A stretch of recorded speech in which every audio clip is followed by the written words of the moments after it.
We need our best people. We need our most creative, most whimsical, most joyful, most passionate people doing the important jobs. And a lot of those jobs are in the space industry. If 1 out of 5 people on the planet has some kind of disability, we simply as a species cannot afford to keep 20% of humanity off the job. This is the Penny Forward Podcast, a show about blind people building bright futures one penny at a time. I'm Liz Botner. And I'm Chris Peterson. We are blind people learning from each other what it takes to be successful in our personal, professional, and financial lives. Before we start, we'd like to thank Ron and Lisa Brooks at Accessible Avenue for sponsoring the Penny Forward Podcast. I'm sure many of us have experienced frustration and uncertainty when trying to use public transportation or paratransit services that are either inaccessible or just poorly designed for meeting our needs. Accessible Avenue works with transit agencies and other mobility providers to make transportation services accessible for everyone, including those of us who are blind or visually impaired. Accessible Avenue also works with individuals and organizations who need training or assistance with public transportation problems. You can learn more at www.accessibleavenue.net. As many of you know, I started this podcast about a year ago. Liz joined the team about halfway through that year, but this isn't my first podcast. In the early 2000s, I started a podcast delivering weekly space news called The Space Report. It ran until 2013 and it was pretty successful, although I don't think I knew that at the time. So this week's guest is very exciting to me. Her name is Dr. Sheri Wells-Jensen. She's blind, and she is one of 12 people with various different types of disabilities who participated in the first zero-gravity flight sponsored by Mission AstroAccess. Mission AstroAccess is doing research into how to make space accessible to everyone, regardless of their disability. And we're going to learn about Dr. Wells-Jensen, about her zero-gravity flight and what she learned from it, and about how Mission AstroAccess continues to do the research to make sure that space is going to be accessible to everyone. Sheri, thanks for being here. It is a delight. I'm so happy to get a chance to talk to you guys. Tell us about yourself. I'm from a little tiny town, just a little dot of a town in southeastern Michigan called Temperance, Michigan. And now I live in a slightly larger dot, Bowling Green, Ohio, where I am an associate professor of linguistics at Bowling Green State University. And you're blind, right? So can you tell us a little bit about that? Yes, I'm fully blind. I had some light perception as a kid. Probably the blindness was due to exposure to pesticides in the rural county where we all lived when I was born. And so I grew up reading Braille and going to the public school at first in a self-contained classroom, and then later just swimming with the other fish through middle school, high school.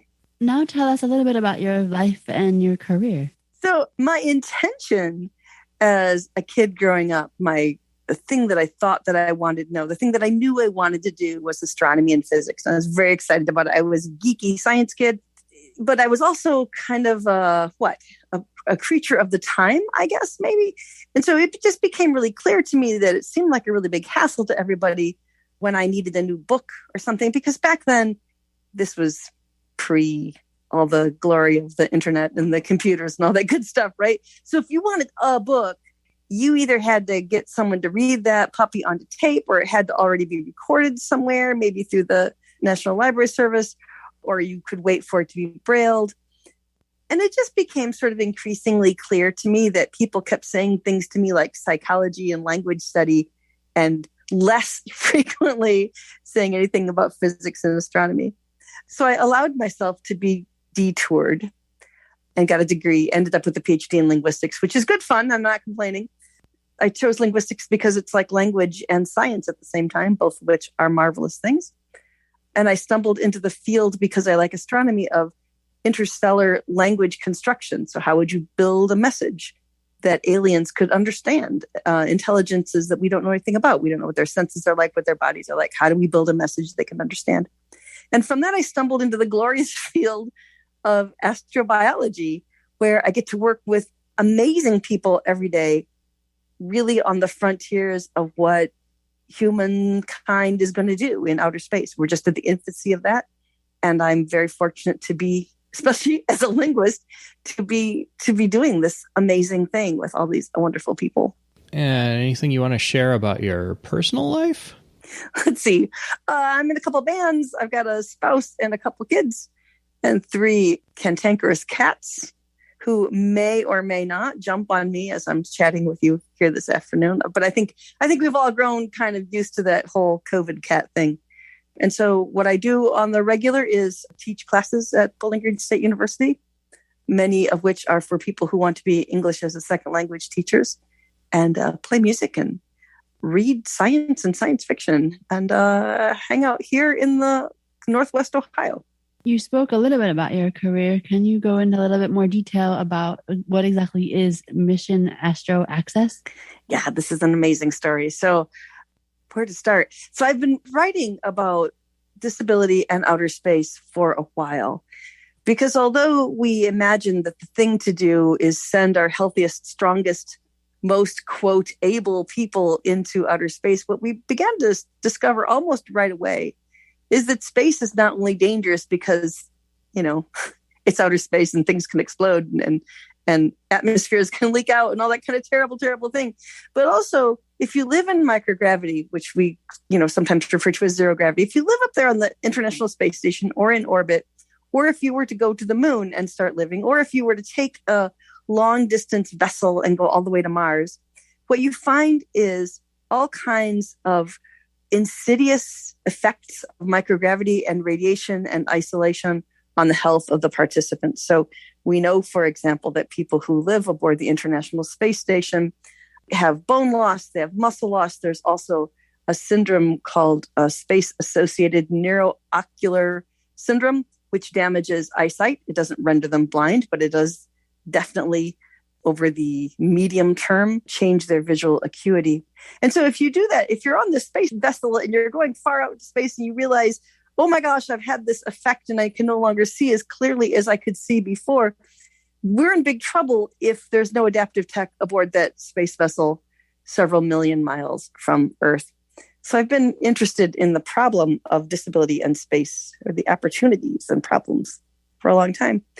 And so one of the things that we definitely need is to find out, well, what adaptive tech do you need in space? How do we keep people safe on their way to Mars? What adaptive tech would a disabled person need to live and work effectively as a full member of a team in Earth orbit, or more to the point, on the way to Mars, right, where you can't get back? And I met a marvelous human being named Anna Volker, and they are interested in STEM access for people with disabilities. How do you get access to the STEM fields? The sort of thing that I wish dearly I'd had in the 1970s, right, growing up in the little dot in southeastern Michigan. And they said, we're thinking of this project where we're going to start answering some of the questions about accommodations in space by doing a zero-G flight with a bunch of disabled people on it. Would you be interested in helping facilitate that? So I very, very professionally turned off my microphone and I screamed my head off. And then I very quietly and with a great deal of dignity turned the microphone back on and said, "Why, yes." And I'd be delighted. Thank you so much for thinking of me. And so that's how I got involved with this project. And I'm delighted to have also been on that first flight as one of the blind ambassadors. We'll get back to our interview in just a moment. But first,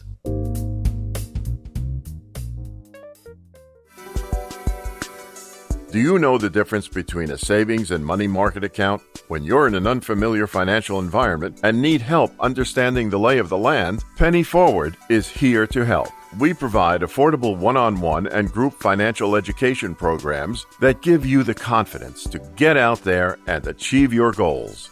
Visit pennyforward.com to learn more about who we are and what we do.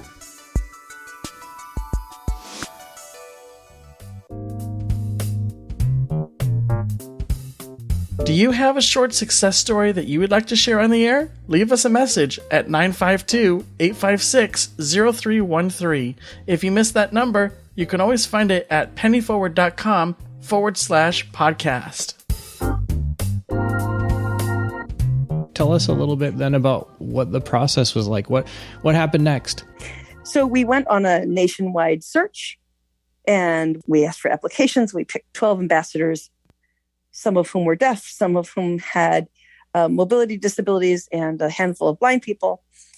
A parabolic flight is not going to the International Space Station.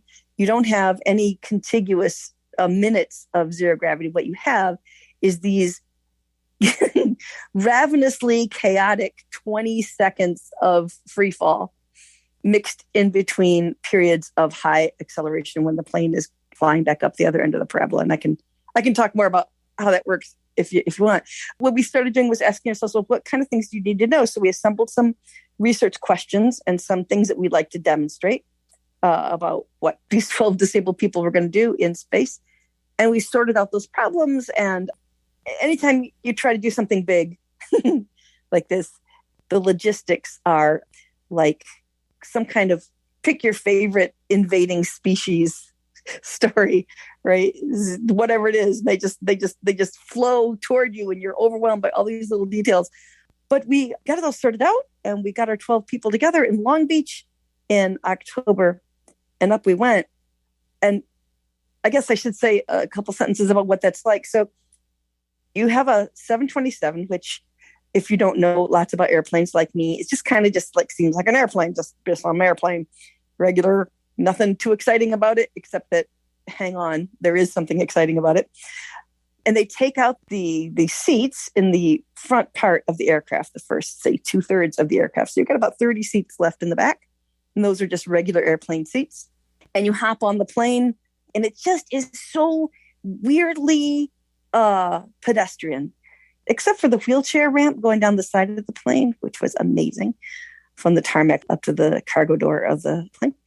And then you just get in there and you buckle your seatbelt like you ordinarily would. And some guy comes on the overhead speaker and says all those ordinary things like, welcome aboard, do-do-do. And then points out that there's no food service or drink service aboard the flight. And then off you go. We flew out about maybe 45 minutes over the Pacific.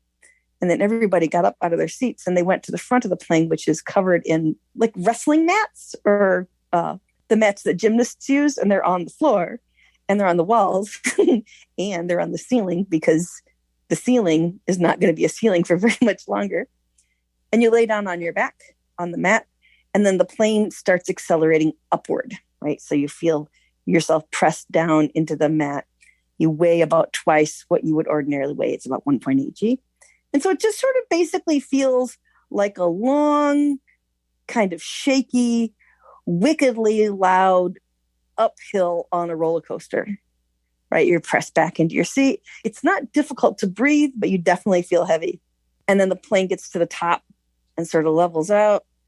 And you start to think, oh, now if you're me and you don't like roller coasters, now is the moment where you think, I wonder if I should begin panicking now or if I should wait a minute and panic a little bit later. And then the plane sort of seems to be tipping forward and you think, oh, I seem to be laying on this hill and I don't know where the bottom of this hill it is. If I start to slide, that could be really scary. And so I'm considering if it's time to panic or not. But then the most impossible thing in the world happens. I was laying on my back on the floor and all of a sudden I reached around and there was air behind me. And I thought, how did air get between me and the mat that I'm laying on? It wasn't like it was pushing me up or anything. There was just air there where, like, reach behind yourself when you're laying down. There's not supposed to be air there. There's just really not.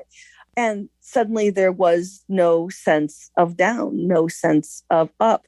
And when I was touching the side of the aircraft, I didn't know if it was the side or the ceiling or the ground. And it is so wickedly loud because, you're diving through the air and you hear all the noise of the air and you hear all the noise of the engine. And, there's a certain amount of people screaming or crying out in glee more than screaming, I guess. It was really hard to stay oriented. It's not impossible, but it's really, really hard. So where was up, where was down? And then if you float there for a minute, the coaches, the zero-G coaches who are amazing human beings, they'd yell, okay, feet down. And then if you don't figure out which way down is, some guy is going to come and grab you and put you down on the ground, because then the gravity comes back and you wiggle around to get onto your backs, because that's the best way to take the acceleration and not throw up. And you lay there on your back and it goes up and over the top again. And this happens. It's impossible to count. We had 15 parabolas, we think, but maybe only 14. Someone should look at the flight recorder. But there's so much sensory overload and chaos and just gleefulness. It's just the best feeling. And then at some point, we were done. We did what we came to do. And we all just got up. It was so just pedestrian and prosaic and just so mundane. You sort of got up, walked back to your seat. They're like, okay, everybody, buckle up, because we're flying again. And we buckled our seatbelts, and some guy came around and gave us all a little bag of Cheetos and a little thing of water. So it did turn out that there was drink service on the plane, sort of. And then off we went, and we flew back home. And when we landed, they reminded us that we have done a thing that 99.999% of humankind has never done and will never do. And it really brings powerfully home the point that this experience was way out of the ordinary, such an incredible opportunity. And so now having done this, now we're at the daunting, joyful, choose more adjectives. We're in this position of trying to figure out, well, how do you use this experience now? How do you take that and make it not just a fun thing that you did, which was nice for you and a good experience and it made you happy, but how do you take that gift that you were given and return it to the community in ways like, what's next? What do we do with the results that we learned? How do we use this experience to make the world a more welcoming and just place for disabled people everywhere? Outside of the announcement during the landing experience that you had done something that most people will never do, was there a definitive moment within that whole experience where you may have thought, oh my gosh, I'm doing this? Oh yeah, there were a couple. That's a really good question. So as a part of this, we were in Long Beach and we toured Virgin Orbit, which makes these cute little rockets. And they don't take people up. They just take cool tech up. And we were being shown around the factory. And somebody asked the CEO who was giving us the tour, he did a Will Pomerantz did just an incredible human being, did such a great job making an accessible tour. And we said, could we touch a rocket? And he was like, oh, man, it's just... and you could feel him going, I get why you want to do this. I don't know. And then we were just leaving and he said, yes, guys, get back here. And so all the blind crew scuttled back into the factory. And we put our hands on, imagine a cylinder, a hollow cylinder, cut it in half, top to bottom. So you got kind of a bowl-shaped thing, like a long trough-shaped thing. Trough is maybe a better word, laying on its side, on its back, right, with the open side up. It's one of the outer housings for a rocket. And I touched it. It was as if I couldn't breathe for a second. My two hands were on a thing that was going to go to space. I got to say, to my credit, I made it almost out of the factory before I burst into tears. And one of the zero-G coaches, Tim Bailey, just walks past me and goes, how are you? How was the tour? And there was me just weeping uncontrollably because I'd touched the thing that went to space. And then the next day we had a time where we got onto it's called G-Force One, got onto the airplane. I was climbing the back. They had a ladder down the back of the plane onto the tarmac. And Tim was standing in the doorway to the plane above me. At that moment when I was about to step on board the plane, he said, welcome to G-Force One, Sheri Wells-Jensen. And I just felt like the whole world stopped. And I thought, wow, this is really happening. I don't, like I said, I ran out of adjectives back in May. It was almost like one of those one small steps for man kind of moments in my head. I mean, outer space has often been the symbol of what able-bodied people can do. And we have never been included in that.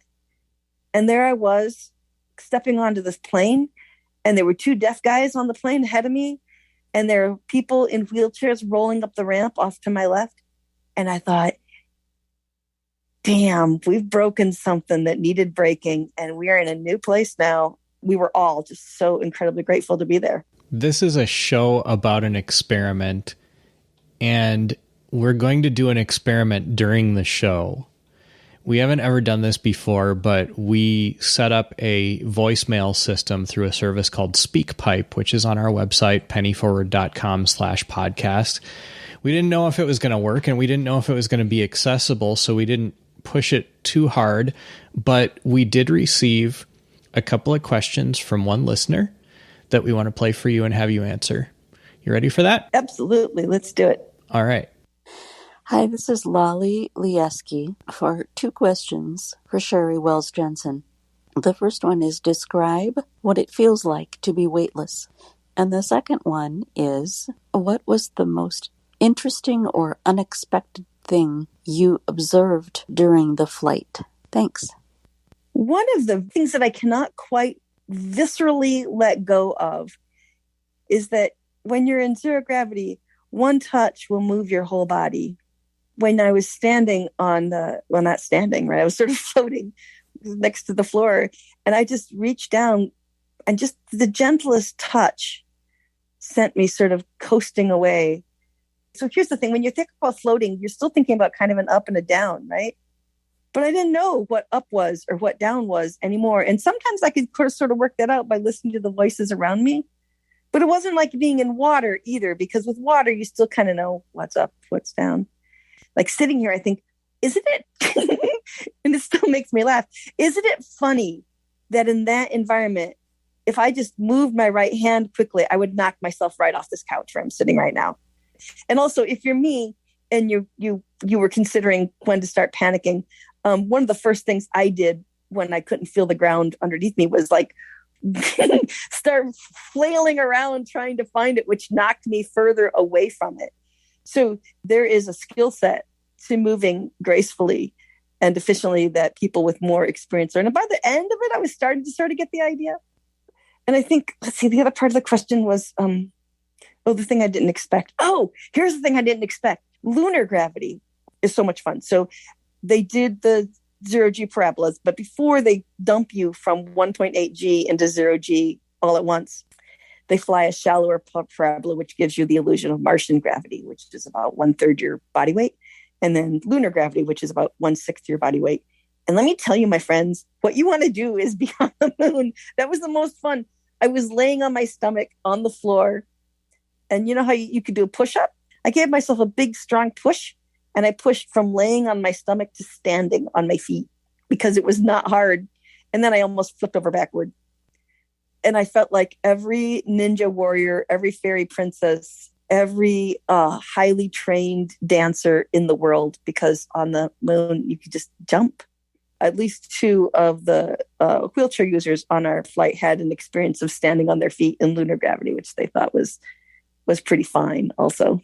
Since your experience with the flight, has there been anything notable that's happened? And related, if you know, will there be any future flights? This was definitely flight 1.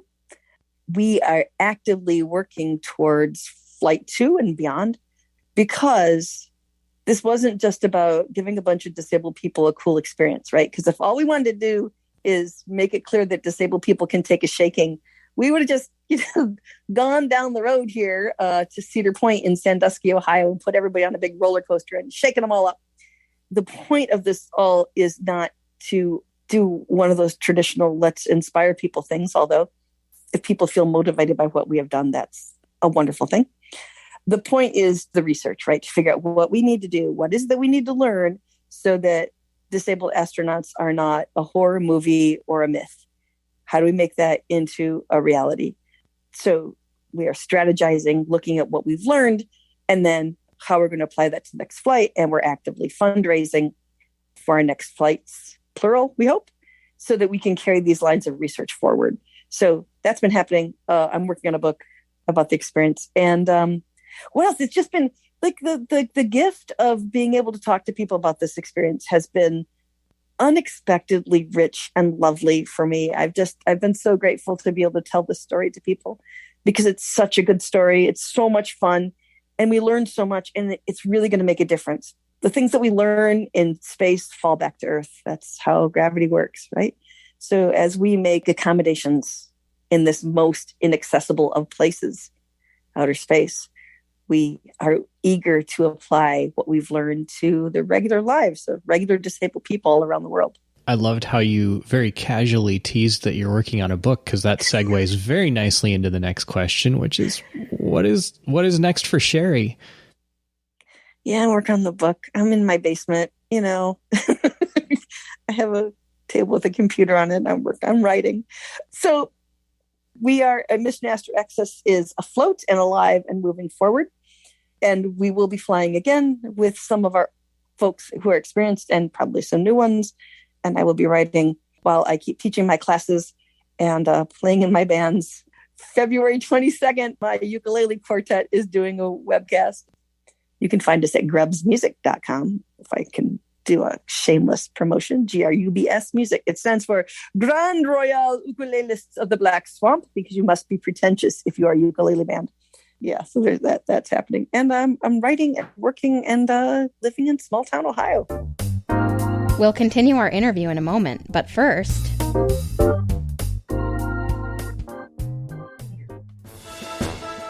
Let's be honest, starting a podcast can be a stressful endeavor. How do I get on iTunes? Who's going to do my album artwork? And are show notes really necessary? These are questions that I can help you answer. Check out superblink.org for more information. That's superblink.org.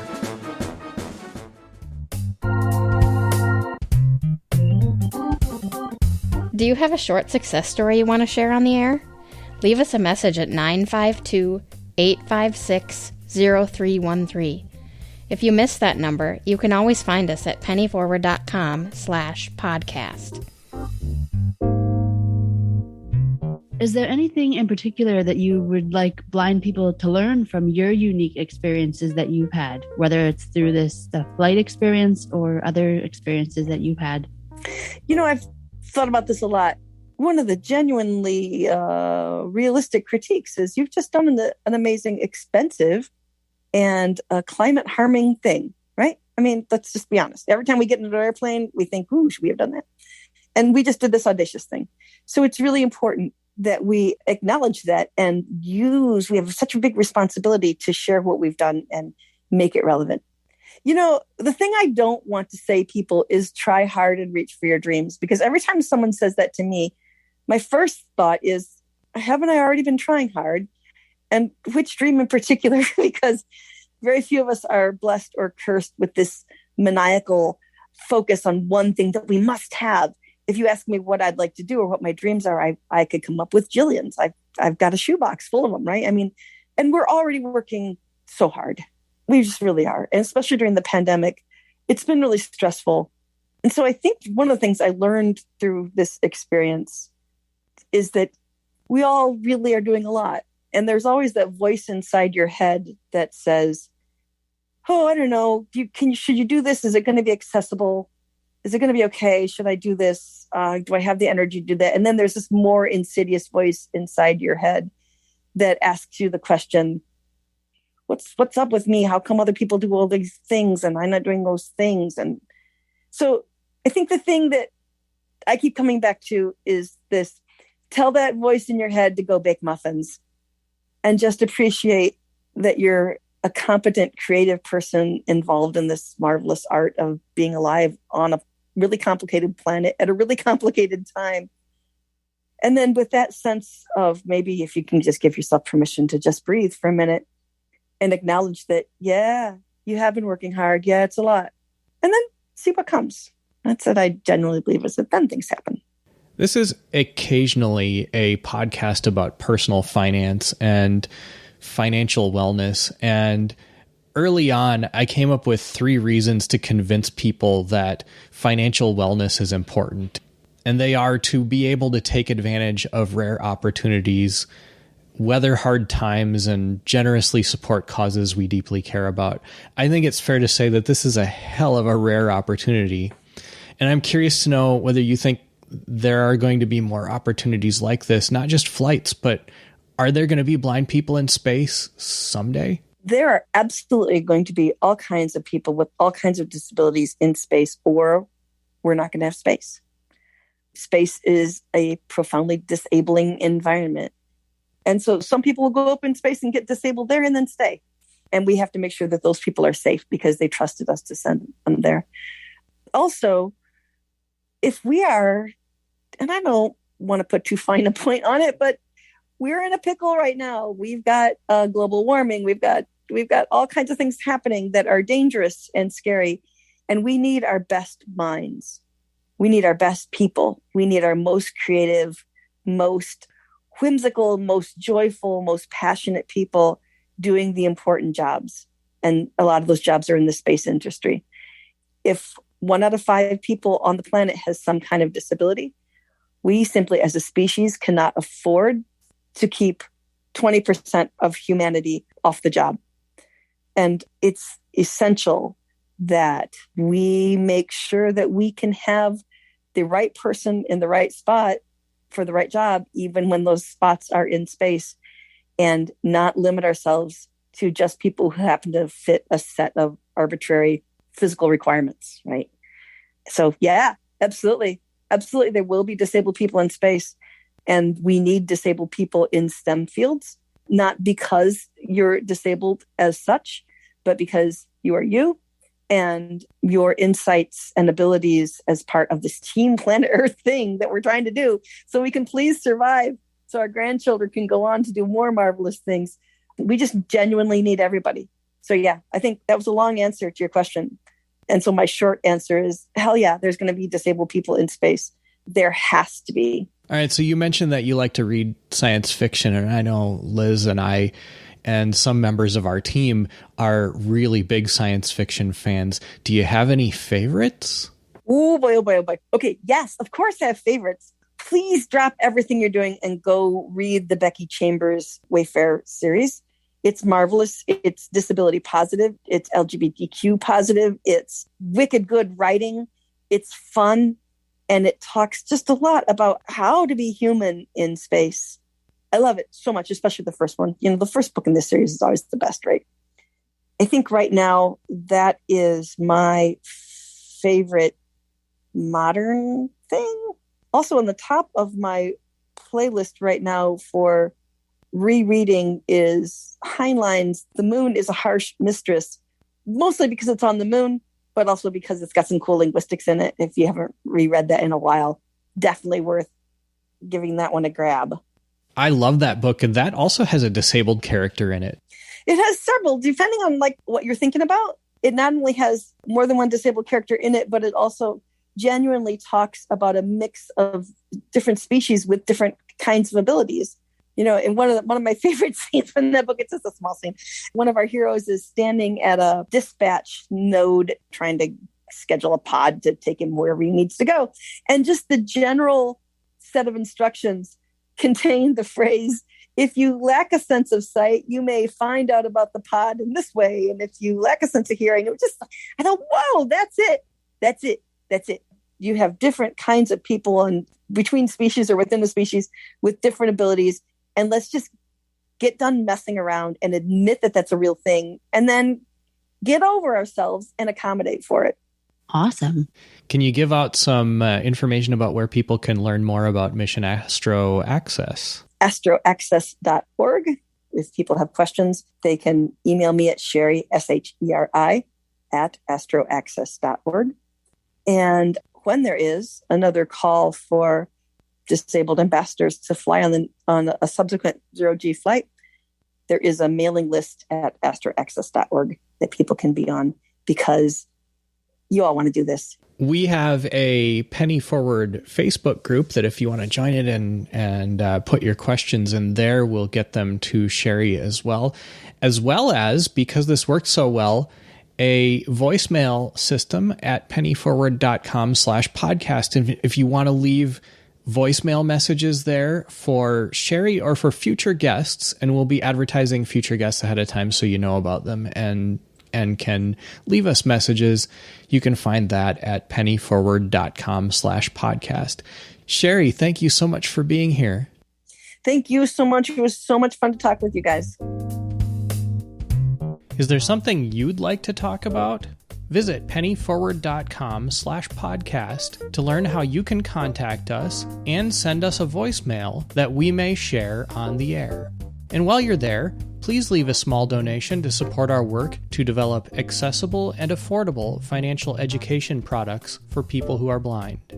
The Penny Forward podcast is produced by Liz Botner and Chris Peterson. Audio editing and post-production is provided by Byron Lee, and transcription is provided by Anne Verdine. Music was composed and performed by Andre Louis, and web hosting is provided by Taylor's Accessibility Services.